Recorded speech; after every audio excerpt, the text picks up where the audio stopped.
என் இனிய உறவுகள் அனைவருக்கும் வணக்கம். தீய சக்தியை அழிக்க தெய்வ சக்தி கண்டிப்பா வந்தே தீரும்னு நம்ம எல்லாருக்கும் உணர்த்தின ஒரு திரைப்படம் தான் ரீசண்டா சுந்தர் சி இயக்கத்தில் வெளிவந்த அரண்மனை 4. இந்த படத்தில் வர ஒரு அம்மன் பாடல் தான் இருக்கங்குடி மாரியம்மா. இந்த அளவுக்கு அந்த அம்மன் பேசப்பட காரணம் என்ன, அவங்களோட வரலாறு என்ன, இருக்கங்குடி மாரியம்மனோட சக்தி என்னன்னு தேடி பார்த்தபோது பல ஆச்சரியமூட்டும் தகவல்கள் நமக்கு கிடைச்சிது. அதை உங்களுக்கு தெரியப்படுத்தணுங்கிற நோக்கத்தில் தான் இந்த வீடியோ மேக் பண்ணியிருக்கோம்.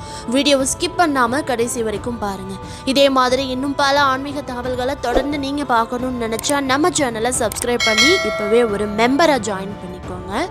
வாங்க இப்போ வீடியோக்குள்ளே போகலாம்.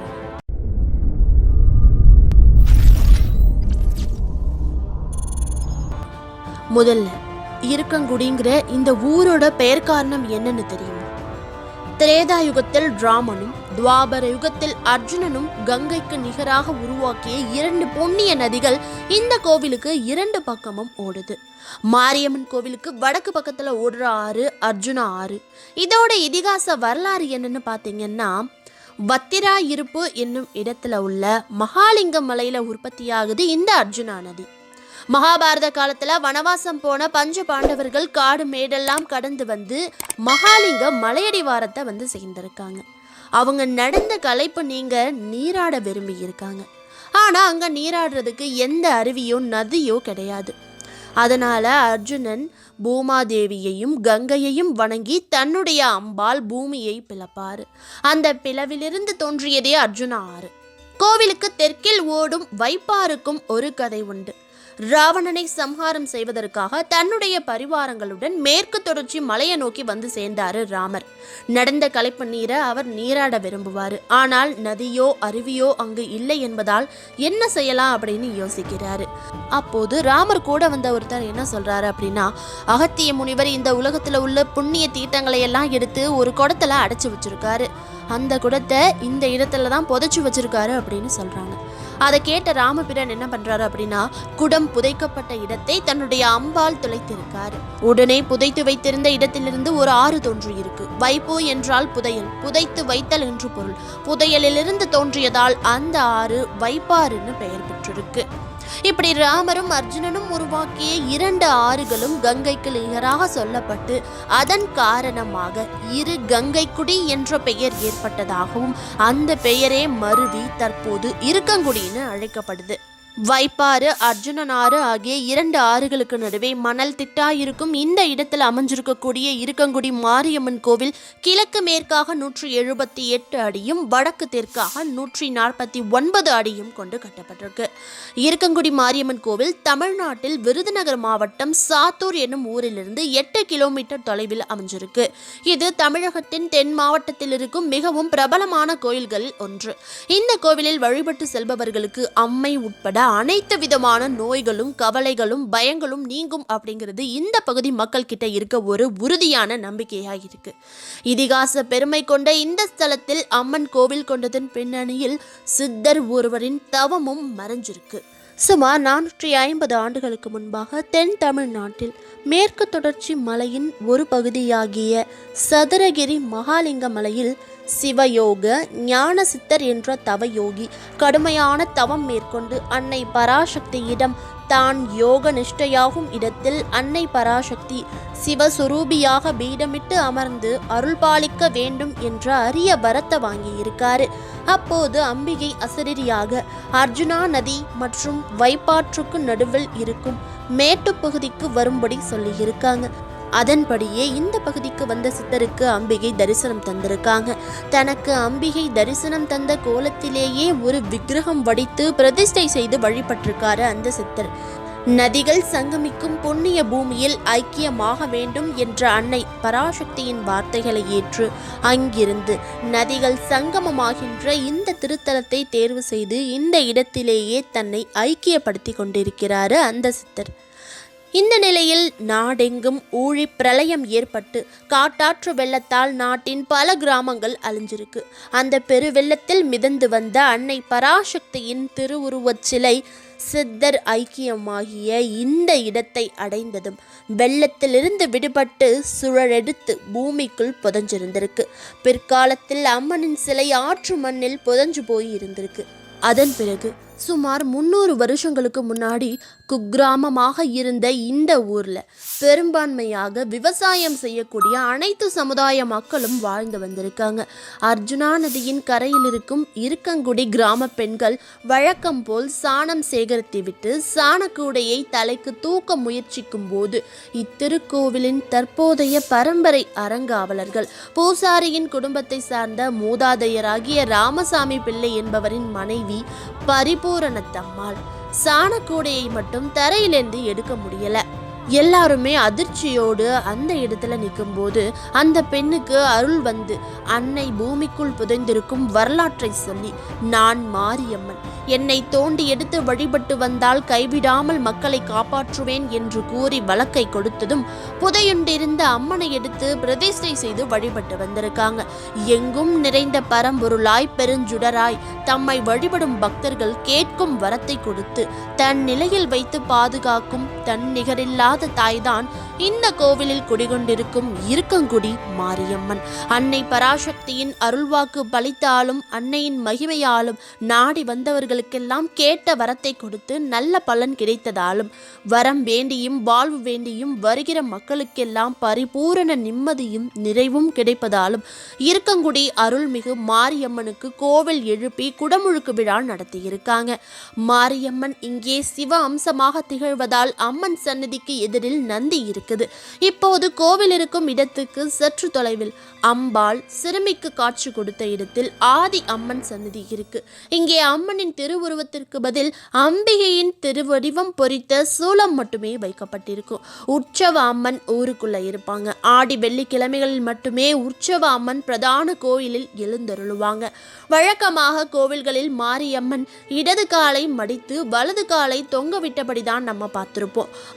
ஆனால் இந்த இருக்கங்குடி மாரியம்மனோ இந்த அண்ட சராசரத்தில் ஆக்கலும் நானே அழித்தலும் நானே, நான் இன்றி ஓர் அணுவும் அசையாது என்பதற்கேற்ப வலது காலை மடித்து இடது காலை தொங்க விட்டபடி அமர்ந்திருக்காங்க. இந்த அமைப்பே இருக்கங்குடி மாரியம்மனின் மிகப்பெரிய சிறப்பம்சம் அப்படின்னு சொல்றாங்க. இருக்கங்குடி மாரியம்மன் கோவிலுக்கு வரவங்க விளக்கு போடுறது, அம்மனுக்கு புடவை வாங்கி சாத்துறது, பூஜை செய்யறதுன்னு வழக்கமான வழிபாடுகளை செஞ்சுட்டு இருக்காங்க. அக்னி சட்டி எடுத்து ஆயிரங்கன் பானை எடுத்து வழம் வருதல் போன்றவை மூலம் அம்மனை வழிபடுறாங்க. குழந்தை இல்லாதவர்கள் இந்த இருக்கங்குடி மாரியம்மன் கோவில்ல தொட்டில் கட்டி வழிபடுறாங்க. உடல் குறைபாடுள்ளவர்கள் உருவம் செய்து வைத்து வழிபடுறாங்க. பொதுவா எந்த மாரியம்மன் கோயிலையும் ஆடு கோழி பலியிடும் வழக்கம் கடைபிடிக்கப்படுறது கிடையாது. ஆனா இந்த கோயிலில் இருக்கக்கூடிய கருப்பசாமி போன்ற காவல் தெய்வங்களுக்கு உயிர் பலியிடும் வழக்கம் முன்னொரு காலத்துல இருந்திருக்கு. காலப்போக்கில் மாரியம்மனுக்கும் அப்படி உயிர் பலியிடக்கூடிய வழக்கம் கடைபிடிக்கப்படுது. இருக்கங்குடி மாரியம்மன் கோவிலில் வாழ வந்தம்மன், ராக்காட்சியம்மன், பேச்சியம்மன், முப்பிடாரியம்மன் போன்றவர்களும் காவல் தெய்வமாக கருப்பசாமிக்கு துணை கோவிலும் இருக்கு. ஆடி, தை, பங்குனி மாதங்களில் செவ்வாய் வெள்ளிக்கிழமைகளில் தென் மாவட்டங்களின் பல ஊர்களிலிருந்தும் அதிகமான மக்கள் வருவதால் இந்த நாட்களில் மாரியம்மனுக்கு சிறப்பு வழிபாடுகள் செய்யப்படுது. இந்த மாதங்களில் கடைசி வெள்ளிக்கிழமைகளில் அதிக அளவில் இருக்கங்குடி மாரியம்மன் கோவிலுக்கு பக்தர்கள் வந்து போயிட்டு இருக்காங்க. கடவுள்கிட்ட நம்ம ஒரு வேண்டுதல் வைக்கிறோம். கடவுளும் நம்ம வேண்டுதலுக்கு செவி சாய்த்து அதை நிறைவேற்றி வைக்கிறாங்க. இதை நீ நல்லபடியாக நடத்தி கொடுத்துட்டா அந்த நன்றி கடனுக்காக நான் உனக்கு இப்படி நேர்த்தி கடன் செலுத்துகிறேன், இதை செய்கிறேன், அதை செய்கிறேன்னு நம்மளை படைச்ச கடவுள்கிட்டையே பேரம் பேச ஆரம்பிச்சிட்டோம். இது பல நூற்றாண்டு காலமாக நடந்துட்டுருக்க ஒரு வழக்கம்தான்.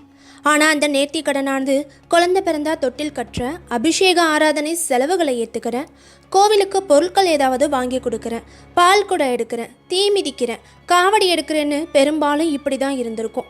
ஆனால் இந்த உலகத்திலேயே முதல் முறையாக வேறெங்கும் பார்க்க முடியாத ஒரு வினோத வழிபாடு இந்த ஒரு கோவிலில் நடக்குது. என்னோட உயிரை காப்பாற்றின தெய்வத்துக்கு பூரண குணமடைந்ததும் பாடை கட்டி அதில் பிணம் போல் படுத்து கிடந்து கோவிலை சுற்றி வலம் வந்து நேர்த்திக்கடன் செலுத்துறேன்னு வேண்டிக்கிட்டு இறந்த பிணம் போல் பாடை மீது வலம் வந்து நேர்த்திக்கடன் செலுத்துறாங்க. கோவிலை சுற்றி வலம் வந்து நேர்த்திக்கடன் செலுத்துறேன்னு வேண்டிக்கிட்டு இறந்த பிணம் போல் பாடை மீது வலம் வந்து நேர்த்திக்கடன் செலுத்துறாங்க. எதனால இந்த ஒரு கோவிலில் மட்டும் இப்படிப்பட்ட ஒரு நேர்த்திக்கடன் செலுத்துறாங்க? அந்த அளவுக்கு சக்தி படைச்ச தெய்வம் எந்த கோவிலில் இருக்கு? அந்த தெய்வத்தோட உண்மை வரலாறு தான் என்ன? பிணம் போல் படுத்து நேர்த்திக்கடன் செலுத்துற அளவுக்கு அந்த ஊர்ல என்னெல்லாம் நடந்திருக்குன்னு இந்த ஒரு வீடியோல நீங்க தெரிஞ்சுக்கலாம். சுமார் 220 ஆண்டுகளுக்கு முன்பு வலங்கைமான் வரதராஜன்பேட்டை தெருவில் காதக்கவுண்டர் அப்படிங்கிறவர் வாழ்ந்து வந்திருக்காரு. அவருடைய மனைவியின் பெயர் கோவிந்தம்மாள். 2 பேருமே இறைபக்தி மிக்கவர்கள். காதக்கவுண்டர் விவசாய வேலை செஞ்சு வந்திருக்காரு. அவரோட மனைவி பக்கத்து கிராமங்களுக்கு சென்று தென்பண்டங்கள் விற்கும் அங்காடி வியாபாரம் செஞ்சு வந்திருக்காங்க. வியாபாரத்திற்காக புங்கஞ்சேரிக்கு கோவிந்தம்மாள் போயிருக்காங்க. அன்று வெள்ளிக்கிழமை நல்ல வியாபாரம் நடந்திருக்கு. நெல்லும் காசும் நிறையவே கிடைச்சிருக்கு. எல்லாம் அந்த இறைவனோட அருள் அப்படின்னு நினச்சிக்கிட்டு மகிழ்ச்சியாக அங்குள்ள ஒரு குளத்துக்கு குளிக்க போயிருக்காங்க.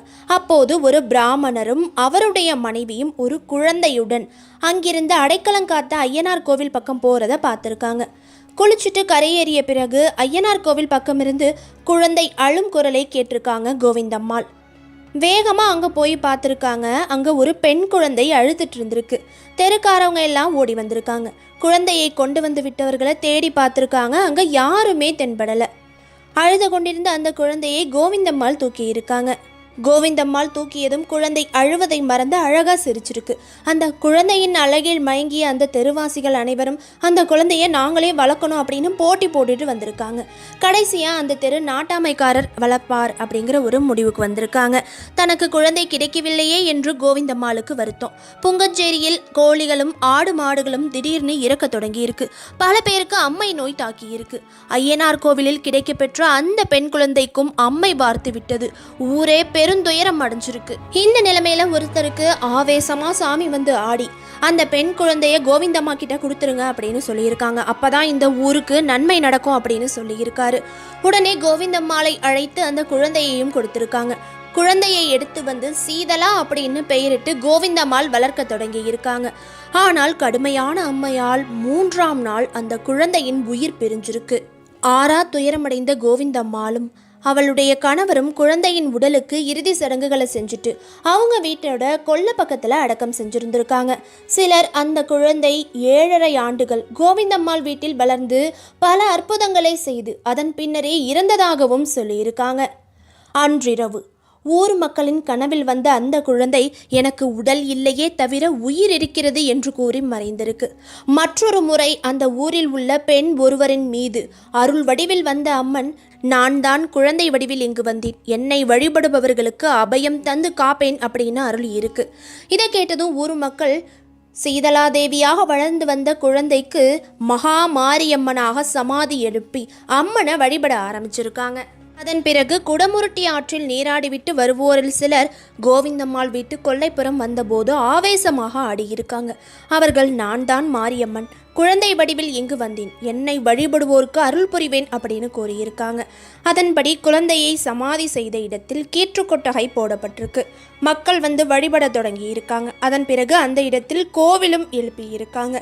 சீதலாதேவி மகா மாரியம்மன் கோவிலாக பெயர் பெற்று வரம் தரும் தெய்வமாக அன்னை பராசக்தி அங்கே விளங்கி இருக்காங்க. அதுதான் வலங்கைமான் மாரியம்மன் கோவில் தோன்றி வளர்ந்த வரலாறாக கூறப்படுது. இந்த வலங்கைமான் மாரியம்மன் கோவிலில் தான் வேறெங்கும் காண முடியாத ஒரு வினோத வழிபாடு நடைபெறுது.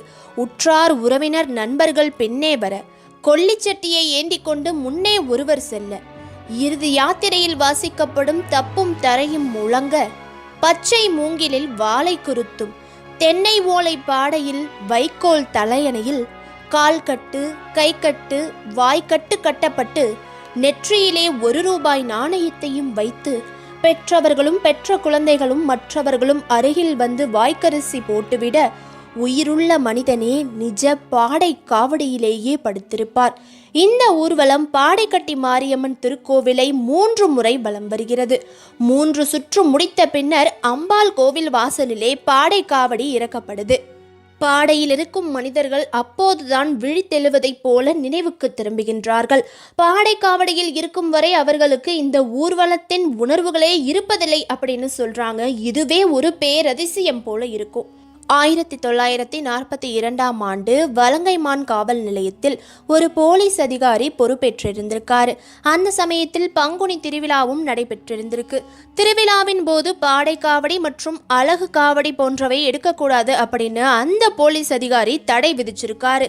அந்த வருடம் பாடைக்காவடி எடுத்து வந்த பக்தர்களை வாய்க்கு வந்தபடி திட்டியதோடு மட்டும் இல்லாமல் அவர் கையில வச்சிருந்த பெரம்பால அவங்க எல்லாரையும் விரட்டி அடிச்சிருக்காரு. பக்தர்களுக்கு ஏற்பட்ட துன்பத்தை கண்டு துடிக்காமல் இருப்பவர் தாய் அல்லவே. சிறிது நேரத்தில் அந்த போலீஸ் அதிகாரியின் கண் பார்வை திடீர்னு பறி போயிருக்கு. கண் தெரியலையே அப்படின்னு கதறி இருக்காரு அந்த போலீஸ் அதிகாரி. அம்மை நோயாலும் பாதிக்கப்பட்டிருக்காரு. அகிலத்தை காக்கும் அம்மனின் பக்தர்களை துர்வார்த்தைகளால் தூற்றியதால் அம்மனின் கோபத்திற்கு கிடைத்த சாபம் இதுவென்று அப்போதான் அந்த போலீஸ் அதிகாரிக்கு தெரிஞ்சிருக்கு. அவர் உடனடியாக ஒரு பேப்பரையும் பேனாவையும் அங்கிருந்த ஒருவரிடம் வாங்கி, இனிமேல் எந்த அதிகாரியும் என் போல் பாடை காவடி விழாவுக்கும் இறை காரியத்திற்கும் தடையாக இருக்காதீர்கள் என்று எழுதி கையெழுத்திருக்காரு. கொஞ்ச நேரத்திலேயே அவரோட உயிரும் பிரிஞ்சிருக்கு. அன்று முதல் வலங்கைமான் போலீஸ் நிலையத்திலிருந்து பங்குனி மாத திருவிழாவின் போது ஒரு நாள் மண்டகப்படி இன்றளவும் பயபக்தியுடன் அம்மனுக்கு நடைபெற்றுருக்கு. மருத்துவர்களால் கைவிடப்பட்ட நோயாளிகள் இந்த அம்மனை வேண்டிக்குவாங்க. நோய் குணமானவுடன் பாடை காவடி எடுத்து வந்து பிரார்த்தனையை நிறைவேற்றுவாங்க. பக்தர்கள் தன் உடல் நலம் அடைந்தால் உற்சவ காலத்தில் பாடை மீது படுத்து ஆலயத்தை வலம் வருவதாகவும் வேண்டிக்குவாங்க. தங்களது வேண்டுதல் நிறைவேறி பாடை காவடி செலுத்தும் பக்தர்கள் 9 நாட்கள் விரதம் இருக்கணும். ஒருவர் இறந்தால் எவ்வாறு பாடை கட்டி அவருக்கு இறுதி சடங்கு செய்யப்படுதோ அதே போலவே இந்த நேர்த்திக்கடனும் செலுத்தப்படுது. இந்த தலத்தின் அருகில் ஓடும் குடமுருட்டி ஆற்றில் நேர்த்திக்கடன் செலுத்தும் பக்தர்கள் நீராடுவாங்க. அதன் பிறகு பாடையில் படுக்க வைக்கப்பட்டு 4 பேர் தூக்கி கொண்டு கோவிலை சுற்றி 3 முறை வலம் வருவார்கள். அப்போது பாடையில் படுத்திருப்பவரின் தலையில் தாடையுடன் சேர்த்து கயிறு கட்டப்பட்டிருக்கும். கால் கட்டை விரல்களும் சேர்த்து கட்டப்பட்டிருக்கும். கோவிலின் முன் மண்டபத்தில் பாடையை கொண்டு வந்து இறக்கியதும் கோவில் பூசாரி வந்து அம்மனை வேண்டிக் கொண்டு அபிஷேக நீர் தெளித்து பாடையில் இருப்பவரை எழச் செய்வார். பங்குனி மாத 2வது ஞாயிற்றுக்கிழமையில் இங்கு வரும் பாடை காவடியில் எண்ணிக்கையை வைத்தே இந்த அம்மனின் அருளையும் கருணையையும் நாம் புரிந்து கொள்ளலாம். பங்குனி மாதம் நடைபெறும் உற்சவத்தின் போது ஆயிரக்கணக்கான பாடை வழிபாடுகள் நடைபெறும். உடல் நலம் பாதிக்கப்பட்டவர்கள் பாடை மீது படுக்க கயிறால் கட்டுவார்கள். பிறகு சுமந்து வருவார்கள். கொல்லிச்சட்டி எடுக்க வேண்டிய முறை உள்ளவர்கள் அதனை எடுத்துக்கொண்டு முன்னே வருவார்கள். இவர்கள் ஆலயத்தை வலம் வந்ததும் பாடை பிரிக்கப்படும். பிரித்ததும் மஞ்சள் நீரை தெளிக்க படுக்கும்போது மயக்கமுற்றவர் தெளிந்தெழுவார். வேண்டுதல் நிறைவேற்றப்பட்டதும் மகிழ்ச்சியுடன் வீடு திரும்புவார்கள். இப்படிப்பட்ட பாடை காவடி வழிபாடுகளை ஏற்பதுதான் இந்த வலங்கைமான் மாரியம்மனுக்கு சிறப்பாகும். கும்பகோணத்திலிருந்து மன்னார்குடி செல்லும் வழியில் சுமார் 9 கிலோமீட்டர் தொலைவில் அமைஞ்சிருக்கு வலங்கைமான் அப்படிங்கிற ஒரு ஊர். இந்த ஊரின் சாலை ஓரத்திலேயே அமைந்துள்ளது சீதலாதேவி பாடைக்கட்டி மகா மாரியம்மன் கோவில். இந்த கோவிலில் தான் இப்படிப்பட்ட வினோதமான நேர்த்திக்கடன் செலுத்தும் வழக்கத்தை நம்ம பார்க்க முடியும். பாடை காவடி வழிபாடுகளை ஏற்பதுதான் வலங்கைமான் பாடைக்கட்டி மாரியம்மனுக்கு சிறப்பாகும். வலங்கைமான் மாரியம்மன் உருவத்தில் சிறியவள், எளிமையானவள். ஆனால் தன்னை நாடி வருபவர்களுக்கு அருள் புரிவதில் அவளை விட பெரியவர் எவரும் இல்லை என்ற நம்பிக்கையை பக்தர்களிடத்தில் விதைத்திருப்பவள். குழந்தையே இத்தலத்தில் மாரியம்மனாக வீற்றிருப்பதாக தல புராணம் தெரிவிக்கிறது.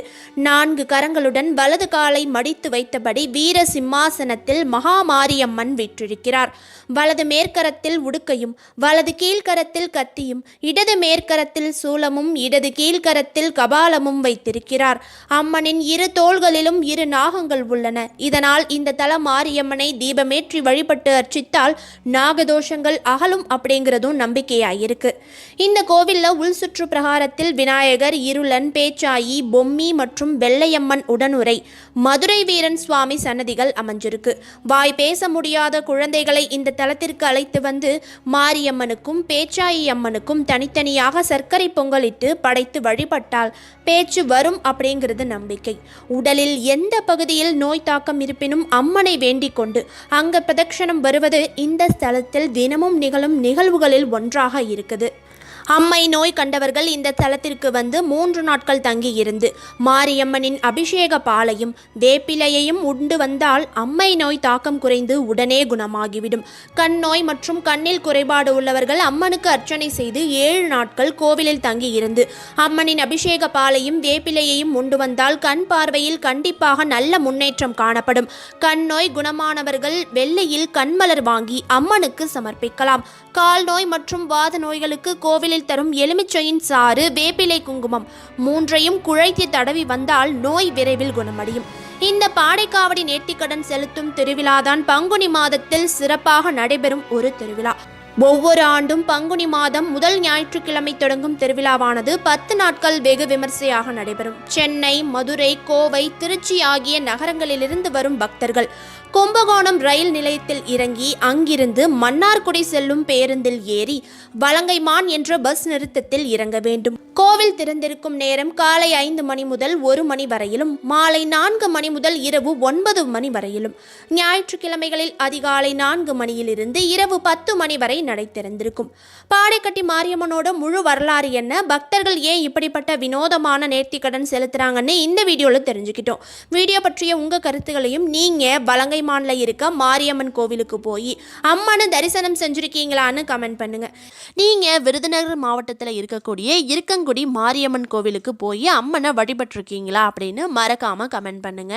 இந்த வீடியோ பிடிச்சிருந்தா உங்கள் நண்பர்கள் கூட வீடியோவை ஷேர் பண்ணுங்க. அடுத்து வேறு ஒரு இன்ட்ரெஸ்டிங்கான வீடியோவோடு உங்களை சந்திக்கிறோம். இதே மாதிரி இன்னும் பல ஆச்சரியமூட்டும் ஆன்மீக தகவல்களை நீங்கள் தொடர்ந்து தெரிஞ்சுக்கணுன்னா நம்ம சேனலை இப்போவே சப்ஸ்கிரைப் பண்ணிக்கோங்க. நன்றி, வணக்கம்.